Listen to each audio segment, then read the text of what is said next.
কথায় আছে ভালোবাসার মানুষটির জন্য সবকিছুই করা সম্ভব এবং সকলেই চায় তাদের ভালোবাসার মানুষটি যাতে সব সময় ভালো থাকে। এমনকি এর জন্য তাদের থেকে দূরে যেতে হলেও আমরা চাই যাতে সেই মানুষটা সব সময় ভালো থাকে।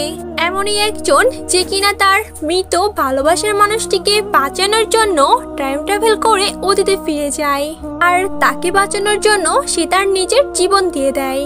তো কিছুর পরও কি তারা দুজন আবারও এক হতে পারবে? এমনই এক ইমোশনাল লাভ স্টোরির মুভি আজকে তোমাদেরকে এক্সপ্লেন করব। মুভির শুরুতেই আমরা দেখতে পাই একটি ছেলেকে যার নাম ইউসুয়াং।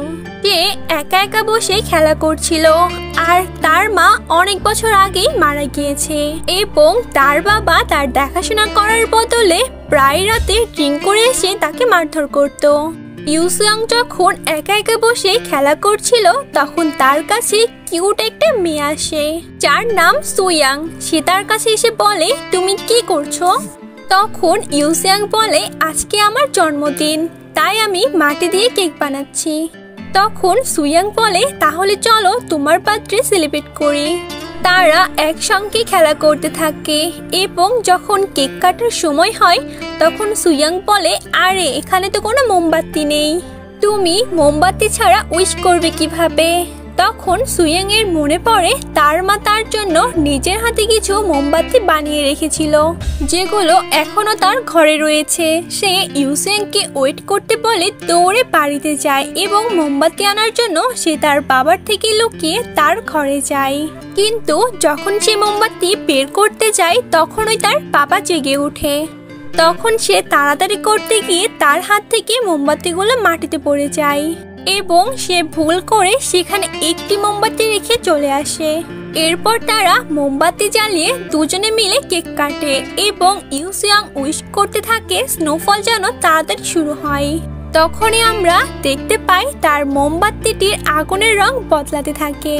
এগুলো আসলে ছিল চাদর মোমবাতি। তার উইশ করার পরপরই সেখানে স্নোফল শুরু হয়ে যায় এবং তারা দুজন একসঙ্গে অনেক মজা করতে থাকে।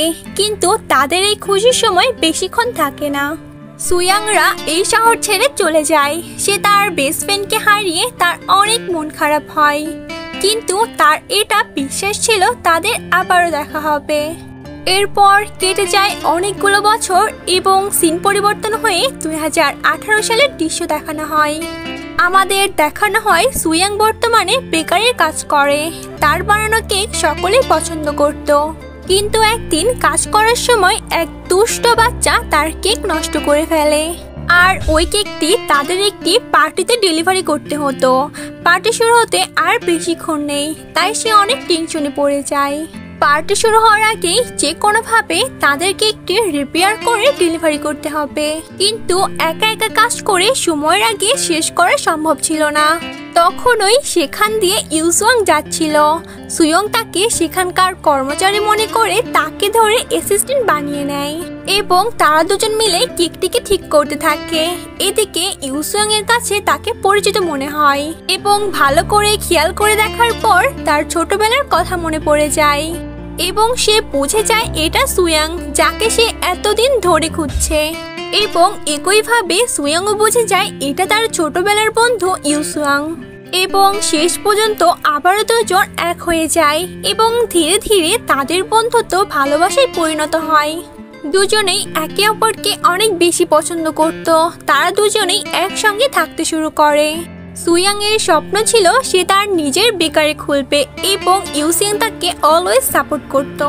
তারা দুজনেই অনেক ভালো সময় কাটাতে থাকে। তাদের জীবন অনেক ভালোই কাটছিল, কিন্তু একদিন হঠাৎ করে ইউসুয়াং এর বাবা মারা যায়, যার পরে অনেকেই তার কাছে এসে লোনের টাকা ফেরত চায়, যেটা তার বাবা তাদের কাছ থেকে লোন নিয়েছিল।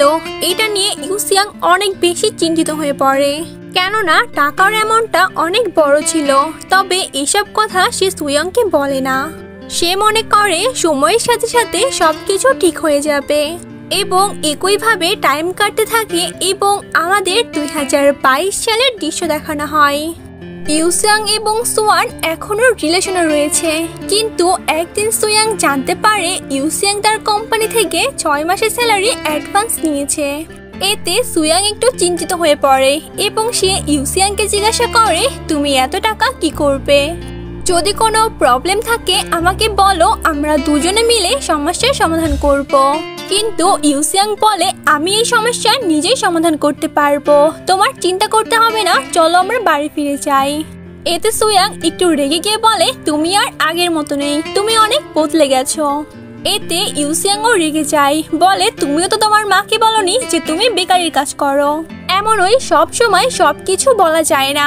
এখন তুমি যদি জেদ করো তাহলে শোনো, আমার বাবা মারা যাওয়ার আগে অনেকের কাছ থেকেই লোন নিয়েছিল।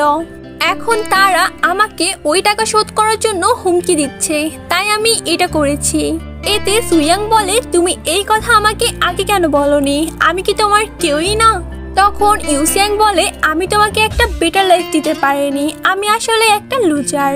হয়তো আমাদের একসাথে থাকা উচিত হবে না, ভালো হবে তুমি যদি আমাকে ছেড়ে দাও। এই কথা শুনে বেচারি সুয়াং এর অনেক খারাপ লাগে। সে বলে, তুমি কি আমার সাথে ব্রেকআপ করছো? আমি কখনোই ভাবিনি তুমি আমাকে এইভাবে ছেড়ে দিবে। এটা বলে সে কাঁদতে কাঁদতে সেখান থেকে চলে যায়। তার সেখান থেকে যাওয়ার পরে ইউসিয়াং এর মনে হয় সে একটু বেশি বলে ফেলেছে। ফলে সে সুয়াং এর পিছন পিছন যায় এবং সুয়াং এর কাছ থেকে মাফ চাইতে থাকে এবং তাকে এক্সপ্লেন করার সুযোগ চাইতে থাকে। সে বারবার তাকে ডাকতে থাকে, কিন্তু যখনই সুয়াং পিছনে ঘোরে সেখানে থাকা ট্রাক ড্রাইভারের ভুলের কারণে সেখান থেকে একটি বিলবোর্ড সুয়াং এর উপর এসে পড়ে। ইউসুয়াং তার উপর থেকে বিলবোর্ড ছড়ানোর চেষ্টা করে, কিন্তু সেটা অনেক ভারী ছিল। সুয়াং সেখানে মারা যায়। এদিকে ইউসিং এর জীবন থেকে এক নিমিষে সবকিছু হারিয়ে যায়। তার পুরো জীবনটাই যেন উলটপালট হয়ে যায়। সে একেবারে ভেঙে যায় এবং সবকিছুর জন্য নিজেকে দোষ দিতে থাকে। এবং সে বাড়িতে এসে দেখতে পায় সম্পূর্ণ বাড়ি আলোয় সাজানো আছে, কারণ আজকে তার বার্থডে ছিল আর সুয়াং পুরো বাড়িটা সাজিয়েছিল, তাকে সারপ্রাইজ দিতে চেয়েছিল। সেখানে সে একটি সুন্দর কেক দেখতে পায়। এইসব কিছু দেখে ইউসিয়ং কান্নায় ভেঙে পড়ে। কেকের পাশে একটি চিরকুট ছিল, যেটাই সুয়াং লিখেছিল উইশ করতে এবং সে তাকে কতটা ভালোবাসে। ইউসুয়াং তার ছোটবেলায় মায়ের রেখে যাওয়া মোমবাতি বের করে এবং সুয়াং এর কথা মনে করে উইশ করতে থাকে। জাদুর মোমবাতির কারণে টাইম ট্রাভেল হয়ে যায় এবং সকালে যখন ইউসাং এর চোখ খোলে তখন সে সুয়াংকে দেখতে পায়। সুয়াংকে দেখে সে তাকে জড়িয়ে ধরে এবং সে মনে করতে থাকে হয়তো কোনো খারাপ স্বপ্ন দেখেছে, কিন্তু জলদি সেটা বুঝে যায় এটা স্বপ্ন ছিল না, বরং সে টাইম ট্রাভেল করে পাস্টে চলে এসেছে। সে সবকিছু অ্যাভয়েড করার চেষ্টা করলেও তার সাথে ভবিষ্যতে সে একই ঘটনা ঘটতে থাকে। এদিকে সুয়াং এর সাথে বারবার অ্যাক্সিডেন্ট ঘটতে থাকে। এর মধ্যে তার কোম্পানিতে ইয়েস্টারডে ওয়ান্স মোর নামের একটি বইয়ের কাজ আসে। সে বইটি নিয়ে কাজ করার সময় জানতে পারে বইটির স্টোরি তার জীবনের সাথে মিল রয়েছে, যেটা দেখে সে একটু অবাক হয় এবং সে ওই বইয়ের রাইটারের সঙ্গে দেখা করতে যায় এবং সেখানে গিয়ে ইউসিয়াং রাইটারকে সবকিছু খুলে বলে এবং সে তার কাছে জিজ্ঞাসা করে তার বইয়ের সঙ্গে তার জীবনের হুবহু মিল কিভাবে মিলে যাচ্ছে। এতে লেখক জানায় ভবিষ্যৎ পরিবর্তন করা কখনোই সম্ভব নয়। এটা শুনে ইউসিয়াং অনেক বেশি রেগে যায় এবং তার কাছে এই সম্পর্কে সবকিছু জানতে চায়। এরপরে দৃশ্য পরিবর্তিত হয় এবং আমাদের দেখানো হয় সুয়াং এর আবারও অ্যাক্সিডেন্ট হয়েছে এবং ইউসিয়াং যখন সেখানে পৌঁছায় সে দেখতে পায় সুয়াং আর বেঁচে নেই। তখন তার ওই রাইডারের কথা মনে পড়ে যায় এবং আমরা জানতে পারি ওই রাইডারটি আসলে ছিল সে নিজেই। রাইডার তাকে বলে, আমি তোমার সেই অজানা ভবিষ্যৎ এবং সে তার মায়ের রেখে যাওয়া চাদর মোমবাতি সম্পর্কেও জানতে পারে। এরপরে আমাদেরকে ইউসাংকে দেখানো হয় সে দৌড়ে বাড়িতে চলে আসে এবং মোমবাতি জ্বালিয়ে আবারও উইশ করে যে সুয়াং যেন বাড়ি ফিরে। ফলে টাইম আবারও পাস্টে চলে আসে এবং সে সুয়াংকে প্রোটেক্ট করার চেষ্টা করে, কিন্তু তবুও বারবার সুয়াং এর অ্যাক্সিডেন্ট হয়ে যেতে থাকে। ফলে তার রাইটারের কথা মনে পড়ে যেখানে সে তাকে বলেছিল সবকিছুর একটি মূল্য রয়েছে।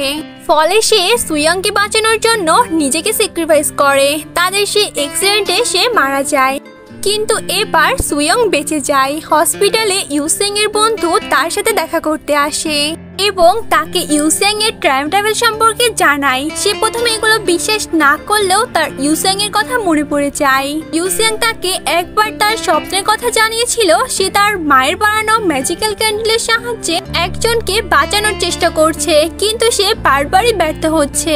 আর এগুলো মনে করে বেচারি ইউসেং অনেক কান্না করে।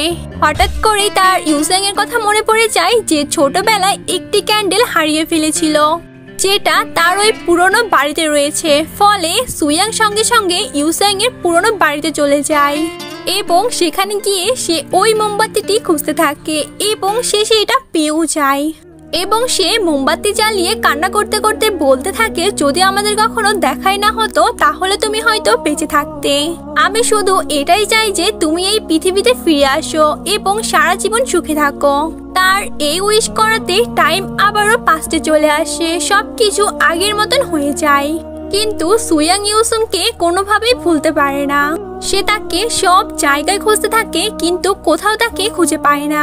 এভাবে সময় কেটে যায় এবং আমাদের 2023 সালের নিউ ইয়ারের দৃশ্য দেখানো হয়। সুইয়াং তার নিজের বেকারি খুলেছে এবং সে কেক বানাচ্ছিল। তখনই সেখানে একজন পার্সন আসে। যখনই সুইয়াং তার আওয়াজ শুনে সে অনেক ইমোশনাল হয়ে যায়। সে পিছনে ঘুরে দেখতে পায় এটা ইউসিয়াং। ভাগ্য তাদের আবারও একসাথে করে দিয়েছে। আর এরই সাথে এই অসাধারণ মুভিটি এখানেই শেষ হয়ে যায়।